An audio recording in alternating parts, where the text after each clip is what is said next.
Before the law, there stands a God.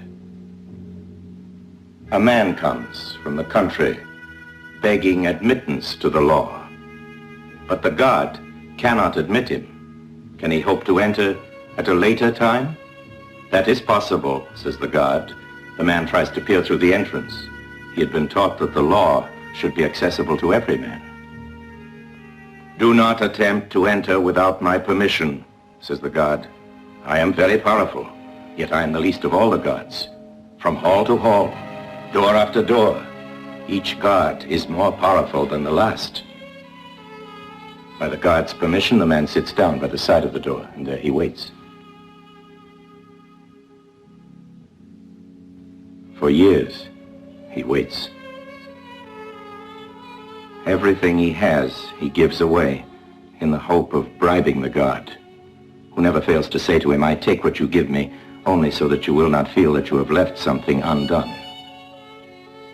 Keeping his watch during the long years, the man has learned to know even the fleas in the God's fur collar. And growing childish in old age, he begs the very fleas to persuade the God to change his mind and allow him to enter. His sight is dimmed, but in the darkness he perceives a radiance streaming immortally from the door of the law. And now, before he dies, all his experience condenses into one question, a question he has never asked. He beckons to the God. Says the God, you are insatiable. What is it now? Says the man, every man strives to attain the law. How is it then that in all these years, no one else has ever come here seeking admittance? His hearing has failed, so the God yells into his ear, no one else but you could ever have obtained admittance. No one else could enter this door. This door was intended only for you. And now, I am going to close it.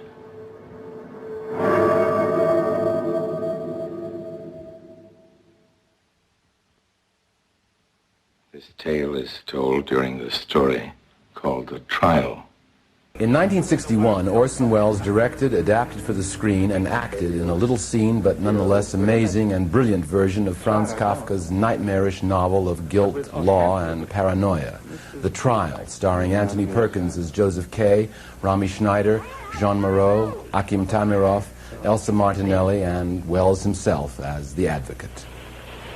Joseph K. I didn't notice. So you came to see me about this case. That's good. When I first met Orson Welles about 8 years later, of course, we talked about his films, and being made to feel very comfortable in his presence then, I remarked that out of all his pictures, there was really only one I didn't like, and that was The Trial. He said, I don't either. But a couple of months later, when I'd gotten to know him better and again mentioned my opinion of The Trial, he said, I wish you wouldn't keep saying that. Oh, I said, I thought you didn't like the picture either. No, he said, I just said that to please you. I like it very much, but since I have respect for your opinion, since I also haven't made many pictures, every time you denigrate it, you diminish my small treasure. Well, of course, I felt terrible, and Orson rubbed it in from then on by always afterward referring to The Trial as that picture you hate. The film, generally quite faithful to Kafka's novel, tells the bizarre story of a young office worker accused of and tried for an unspecified crime in a nightmare world from which you can infer that the motto might echo Shakespeare's line, first kill all the lawyers. As usual in this picture, Welles is the heavy, a famous attorney, to Perkins' strangely guilty, innocent man. I think you're very uncomfortable, don't I? You don't like what you see, do you? It's my mouth. You think you can tell from my mouth that I'm condemned, that I'm going to be found guilty? One day, a few years after we'd met, Orson said, you know why you don't like The Trial? You haven't seen how funny it is, how funny I meant it to be. Tony Perkins and I were laughing all the way through shooting. And, to prove his point, he invited me to go with him to a special screening of The Trial in Paris, a black tie affair at which Orson was being honored. Well, at this running, sitting beside Welles, of course, I picked up his intentions quite clearly, and the two of us were laughing at any number of scenes that no one else in the somewhat stuffy audience found remotely funny.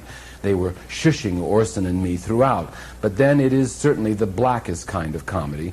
Orson told me later that on Paris's Bohemian Left Bank, there was a screening at which everyone laughed. When you played Joseph K. in that film, what was your sense of Welles? Well, we spent 16 hours together every day, 7 days a week.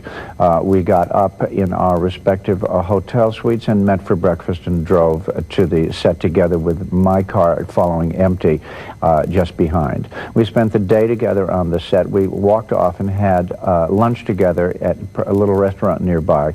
We spent the afternoon together. We had dinner together, and then we went out nightclubbing and drinking, him, not me, until the wee hours of the morning. So there was a synthesis of people there that was very, very strong, much stronger than the movie. I think the movie is a bit of a mess. Really? Did Welles also share that thought, or were you too thick into the production for him to think about how it would cut together? I don't know what went on in his head, but the concept of a guilty Joseph K., a sort of obsequious and weak hero, seemed very antithetical to the spirit of Kafka's book and to the other dramatizations of it that had been done by, most principally by Jean-Louis Barrault in the French theater. After a couple of days of shooting, I mentioned to Orson, I said, you know, don't you think it's maybe going to be interpreted that Joseph K. is guilty? He said he is guilty. He's guilty as hell. Okay. Any questions? I noticed there were classical elements of the music in the score and also jazz, and I was wondering how you decided on the different elements and where each type of music would go in the film. There are two ways of answering that kind of question. One is pompously to pretend that I had a master plan, and the other is to admit that I put it in where I thought it would sound good, you know, which sounds like begging the question, but is the truth. The basis, of course, is the Gesualdo, which is the basic music of it, which became a hit as a result of that. Nobody had ever heard it. And there was one very limited record of it, and after that in Europe, it was played all over like a hit tune. In fact, a lot more people heard that music than saw the movie anywhere. It's an extraordinary piece of music because it's got musical ideas in it that didn't turn up again for 200 years. And it's curiously romantic for Baroque music. And full of doom and beauty, and I liked it for the picture. I don't know if I would now. As you notice, I came in afterwards. I never like to see my movies because I like to remember them as being so much better than they really were. And that's true. What inspired you to make the trial? Well, that's a story. I take you to the mountains of Austria, where with my family I was enjoying the winter sports, hoping I would be able to pay the hotel bill at the end of it, and had just completed being interviewed by Oriana Fallaci, who had stated in the Italian press that I was undoubtedly the next American president.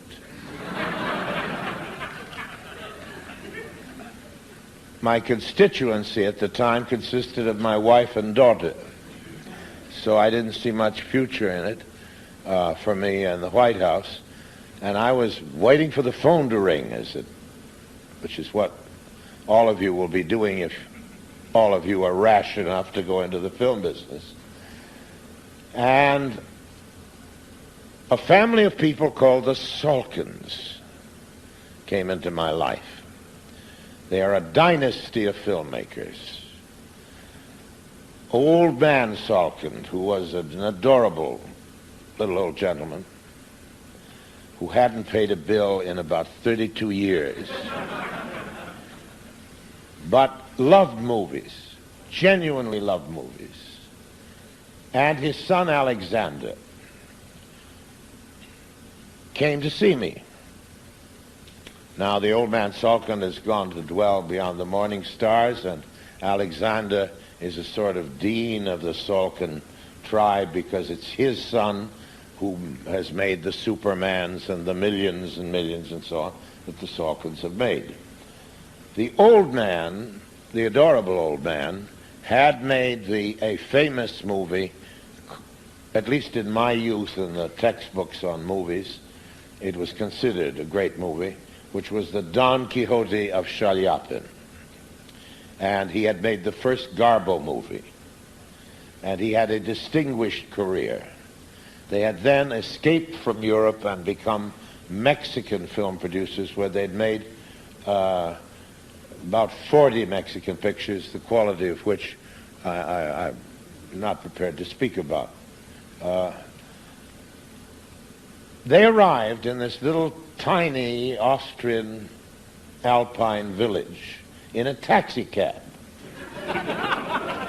They said, "We have here a list of movies we are ready to finance. You pick up out the one you like." They didn't say, "What do you want to make?" They said, "Here is our list." And I said, "I couldn't add to this list any?" No, they said, "Here they are." And there were about 82 titles, most of which were impossible, and the most likely of which was The Trial. So I said, "We'll do The Trial." So we made The Trial. I should explain that in my reading of the book, and of course everybody reads the book as a different book, and my reading is probably more wrong than a lot of people's, I see the monstrous bureaucracy, which is the villain of the piece, as not only Kafka's clairvoyant view of the future, but his racial and cultural background of being occupied by the Austro-Hungarian Empire. And I see a curious combination of the book of an unthinkably sterile future combined with an unthinkably dusty accumulation of those traditions which bureaucrats set up in order to perpetuate their monstrous lives. If I sound like our president, I profoundly apologize. In this film, Joseph K. runs down that hallway with those alternating arched mirrors, and in Citizen Kane, that famous sequence in that archway where she appears in between.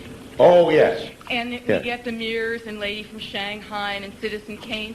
I wonder if you would comment on on the frequency of multiple mirrors that you use in a number of your films, in which a man, usually a man, but a character in distress, sees himself over and over and over in these mirrors. The camera is a peculiar kind of mirror, and that turning the mirror on it seems to me a kind of a magical thing to do. I was wondering whether you thought there was enough sympathy for the main character in this film. I find in the book repeated indications that Kay is a pusher on his way up the bureaucracy, not Mr. Zero in the adding machine, not little Mr. Nobody, not the poor little faceless accountant, but a young man very anxious to get ahead in this awful world, and doing his best to do that, and therefore in a state of real neuroses, because he is both terrified of and anxious to conquer the same thing. I recognize that I did Tony, who is one of the best actors we have, a great disservice, because he deserved to have made a tremendous success, and if he didn't with the critics, the blame is 100% with me. In the making of Othello, you said you believed in the existence of evil. And the evil here in this film seems to be from within man, from his people, his laws, his buildings. It seems as if you're saying in this film that evil comes from within man and not from outside, from nature. I do indeed believe in the existence of evil. And to that extent I'm at odds with most of the people, especially of my generation. I think evil is a force so great that it is beyond me to decide whether it is generated entirely within man or whether it is a condition, a contagion, as well as something that we generate within ourselves. The power of it is so great that it humbles me. It's the metaphysics are beyond me on that. I'd like to sit at a coffee table and argue it, but I wouldn't like to be on a distinguished dais of this kind in a great university saying something for quotation on such a majestic theme. One of the changes you made in the story was at the very end when Joseph K. is killed. He's killed in a very alarmingly different way than in the book, and I was really curious as to why you changed both the way he was killed and the way he was acting when he died. Because the book was written before the Holocaust.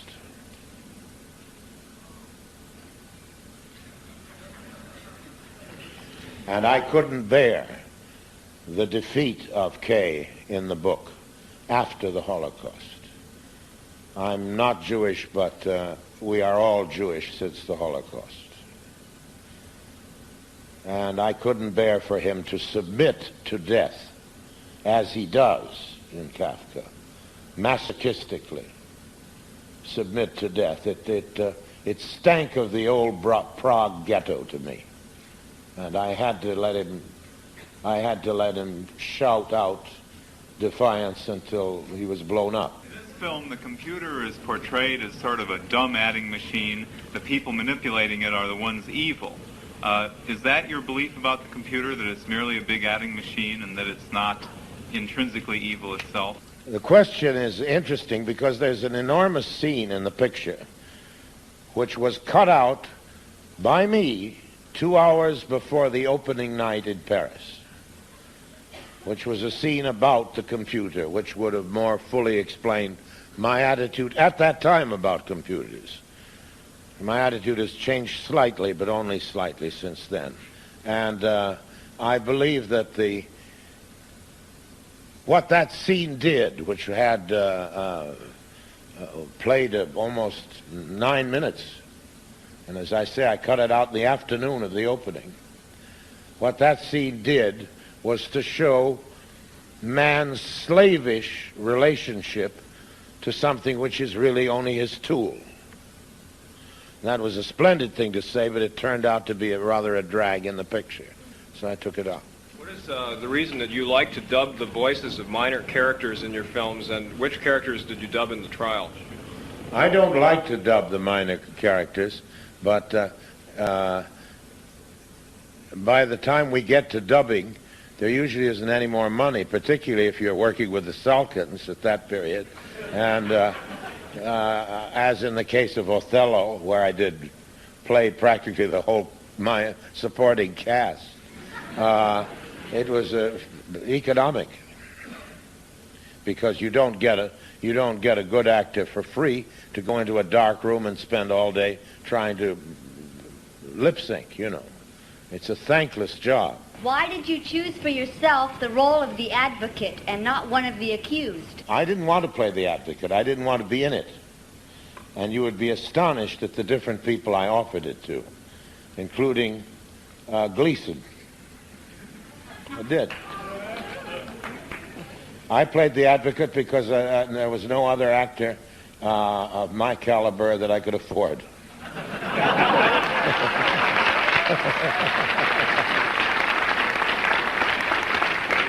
But I enjoyed doing it. Once I saw Romy in that white nurse's uniform, I enjoyed every minute of it. We have the lady there. Yeah. How much obligation do you feel to a mass audience? I would love to have a mass audience. You're looking at a man who's been searching for a mass audience.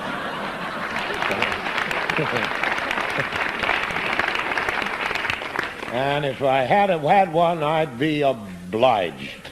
That's all I can say. Obviously this one, but a number of other ones generate a sort of a palpable feel of oppression. Are you as pessimistic as that seems to indicate, or is that just what you like to do? Am I as what? As pessimistic as would seem to be indicated by the feeling of oppression in the trial and the sort of visual oppression that comes over in a number of your other pictures. I am a profound pessimist with a sentimental inclination to hope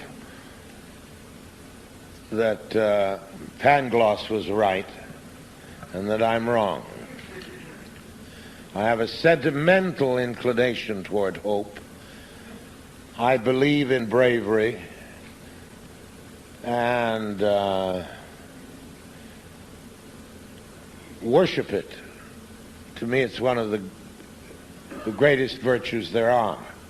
And the fact that I'm a pessimist is part of what gives bravery such an importance to me. Don't call me a macho. That's not what I'm talking about.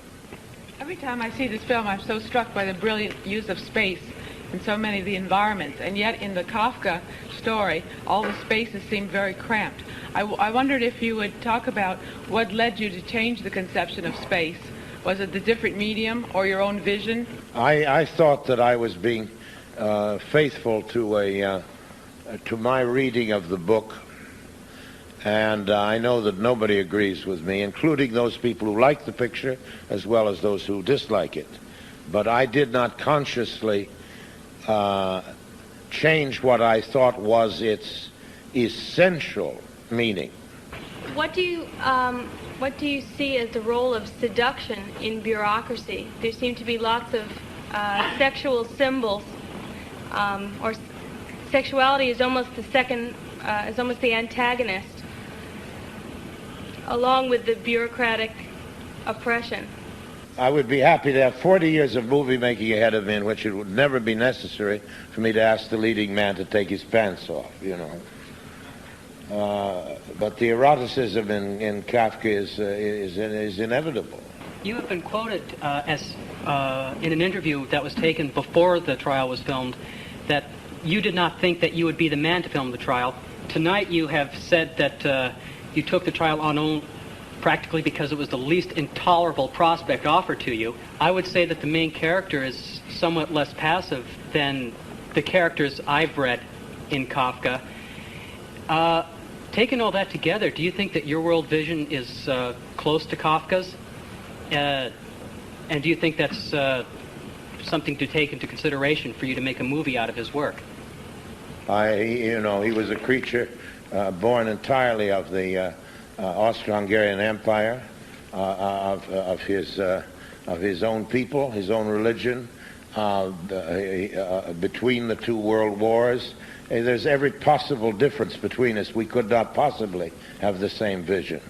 Even if our genes were the same, there's no way we could see the world the same at this different moment in the turning of the globe. And therefore, you will say I shouldn't have made the picture, and there's no answer to that either. Right. Did you go to the set each day not knowing what you were going to, where you were going to plop the camera down, or in rehearsal? I do. I believe I'm the only director that I know of who does this particular thing, which is probably the worst way to go about it. I didn't begin this way, but I have developed this way. I light a set before I decide where anybody will go with the cameraman. And then when the set looks right to me, I put the actors where I think they ought to be. I don't put the actors and then light the set. It's the exact opposite. Because the set is all we have besides the actors, and it ought to have a chance. And the only way to give it a chance is to begin with it. That's my theory anyway. All right. With all the escapist movies that have come out in the last few years, is there some topic that you would like to make into a movie that to retaliate against all of this BS? To retaliate against escapist movies? I love escapist movies. I love them. I see no obligation on the part of a filmmaker to be serious, or even to be adult. I think it's very nice to make movies for children, and to make movies for the child, which is in every grown person. My difficulty with science fiction movies, I used to write it for my living when there was a thing called the pulps, which only the most elderly of you will even recognize as a word. But I was a pulp writer, and I used to write Lobster Men from Mars and all that. And I have a certain notoriety in the science fiction field. But it's never been anything I like very much, because I don't believe in the future. That doesn't mean I think everything's going to end at this moment, but I think the future is a total hypothesis. I believe in the present insofar as we can grab it, and the past. And anything about the future, I don't believe. All they've got to do is put on one of those bike helmets, you know, and silver things, and start off into the world of optical printing, and I'm up the aisle, you see. And not because they're bad movies, but because I don't respond. I didn't like Westerns until I was about 50 years old. And I began to see them rerun on television. I never went to them as a child. And now I adore them. And I might learn to like, Zing Zing and Up in Outer Space. But for the moment, it doesn't say anything to me. But I'm in favor of them. I think it's fine. I don't think that as long as they are not violent for the sake of violence, or in any way fascistic in their tone, as long as they partake of a myth or of the mythic quality which a film can call upon, I think it's a marvelous exercise in virtuosity. And I immensely admire the people who make them. Could you tell us a little bit more about the ending, how you arrived at it? You told us a little bit why, but how did you come upon the ending as you did? I wanted Kay to make a final gesture, even if it was fruitless. If we want to pin a label on it, it's existentialist. I couldn't bear for him to have his throat split like a pig, and he throws the grenade back, which is a way of saying no. And it seemed to me that putting a man in a hole with a bomb and letting him try to throw the bomb out expressed that as well as I could think. It was as simple a way of stating it as I could think of. I have a question about your coverage of scenes. You've been noted for many rather exceptional long takes, such as the boarding house sequence in Kane or the first sequence in the room in this film. Do you customarily cover everything in a master I cover shot? nothing. Okay. Cover nothing. Never cover. So, you mean when we see on the screen a long take, does that mean that that's all you've shot? That's all there is. Okay. That pretty much. I was taught that by Jack Ford. Because when Ford finished a movie, he never cut it. You know, he had nothing to do with the editing. He never went into the moviola. He never saw a rough cut. He usually went on a big drunk. And the way he had of protecting himself was to give them nothing to go to. So if he wanted the girl to say, "Yes, Duke," that was all she got to say. She didn't get to listen to all the rest of the scene or say the dialogue that he expected her not to say. That's all he shot. And he told me to do it, and I followed his instructions. As long as we're still talking about the long takes, I was wondering if that tendency in the films is more out of your roots in the theater and presenting something in real time, or was it more for an expressionist reason? Depends on two things. A very good technical crew, and there are less of them every day in the world, all over the world, because of television. And very good actors. The longest I've done, very long, I did the first real length takes that were ever made. And they ended up not that because they cut into them in Ambersons, but they were real length. And in Macbeth they are real length, full reel in length. I believe that it is an enormous help to a cast, if they're good enough, to play the rhythm of an entire sequence rather than leaving it to the director entirely. Because the director has, I always suspect, a little bit too much power in movie making.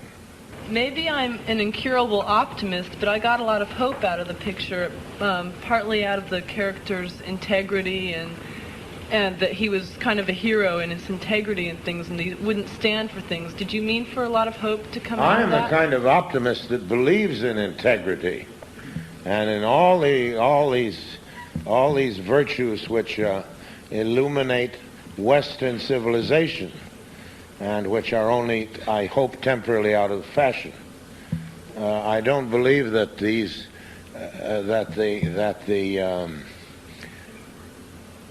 physical outlook of mankind changes virtue.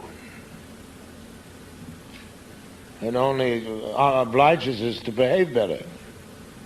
I was noticing continuity between the trial and a lot of your films dating back to Citizen Kane, as your view seems to be opposed to some of the best interests of the corporate elite, of which you speak directly about in the trial. And I was wondering if you thought your personal financial position as a film director is directly related to the fact that a lot of your views in your films throughout these ages have not exactly expressed their interests.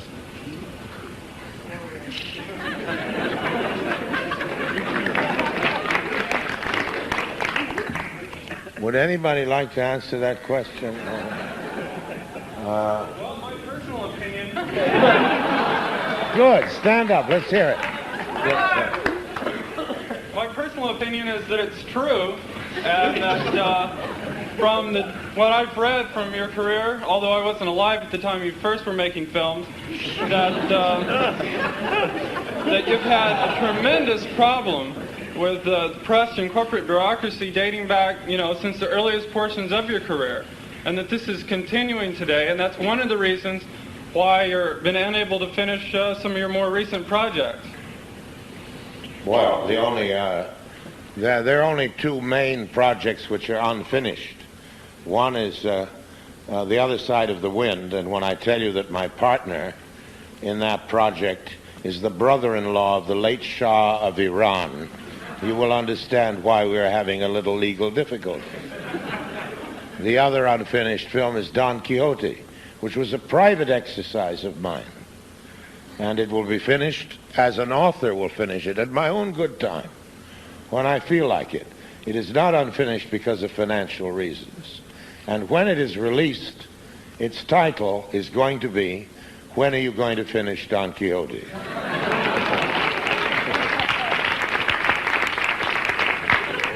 Yes, there's a hand going up. Look at that. I appreciate so very much your use of depth of field, especially in this film. My question is, why do you think that it's being dropped in filmmaking today? You never get the same depth of field in color as you do in black and white. And secondly, a lot of the depth of field in Kane was fake. It was split screen. People, we said we'd invented a new lens. That was just publicity. No truth in it at all. What was it called, Dick? We had some great word for it. I've forgotten. And it was a fake. Whenever the shot became impossible, we did the old split screen. Yes. I was wondering why in the prologue to the film... I was wondering why in the prologue to the film you chose to use the pin screen technique when there really wasn't that much actual animation, instead of just using charcoal paintings or something. Oh, this is the attempt. This is the attempt to destroy him, to destroy his faith, to destroy his character. That fairy story is part of the plot against him. We are all told fairy stories. Some of those fairy stories are in TV commercials. Some of them are in presidential addresses. Some of them are in editorials. Some of them are in skywriting. And that prologue, which, by the way, was made by a couple of wonderful mad Russians living in Paris, and they make their pictures by putting pins into blocks of wood, little needles, and the needles are at different degrees of depth, so that when a light falls on it, you get the light and shadow from the pins or the needles. That's what those extraordinary pictures come from. And I thought they gave in other words, that was the marriage to the Brothers Grimm. And we repeat the story when I attempt again to corrupt him. I'm his chief corrupter. I'm the devil. If the fable is a lie, and what Hassler says are also lies, why do you tell the story at the beginning of the movie in character as yourself? The film is contained, the life of this man is contained within a lie. We do not have the kind of novel in which a character leaves a real or benign world and enters a world of nightmare. He was born into it, conceived in the womb of horror. That's why I begin with it. In other words, he can't escape because that's where he was born, any more than a baby in Bangladesh can escape dying of starvation. You've made today continuous references to Spain. When you talked about bravery, when you talked about Don Quixote, when you talked about your project as talking of Spain, I think I once read that you wanted to become even a bullfighter. I didn't want to. I was one. Hard to believe. I did it by buying the bulls. What I wanted to know is, what does Spain culturally represent for you? Anybody of my generation, Spain means enormous things you cannot possibly appreciate, because the Spanish Civil War was the central tragedy of anybody's life who is my age. And it's hard to explain to anybody who's younger, but there it is. I remember your eulogy to Jean Renoir a couple of years ago in the Los Angeles Times, and I was wondering if you'd share with us your feelings on the passing of Abel Gance a couple of days ago. It's a very painful question for me, because I have enormous respect for his inventiveness and his originality, but he is not in my top list of directors, and the fact that he died does not change that. Sorry. I made his last picture with him, and that my opinion is not from that picture. It's based on Napoleon. He was a man obsessed. He had a magnificent obsession. He had an enormous visual sense. He contributed incredibly to our vocabulary in the cinema, but I'm much more interested in movies about people. And I don't think he made one. Napoleon is a big subject, and it can be dealt with a cast of 20 people. What? Did you have any particular reason for updating the trial into the 1960s? I tried to do a rather tricky thing. I tried to make a picture which really existed in its own time, but which didn't abuse the eye of the audience, and not abuse, alienate the audience by becoming a costume picture. but I made it as though it were happening in its time, and the people were accidentally dressed in our own time. That was the intention. Whether it was successful or not is for you to tell me. Sir.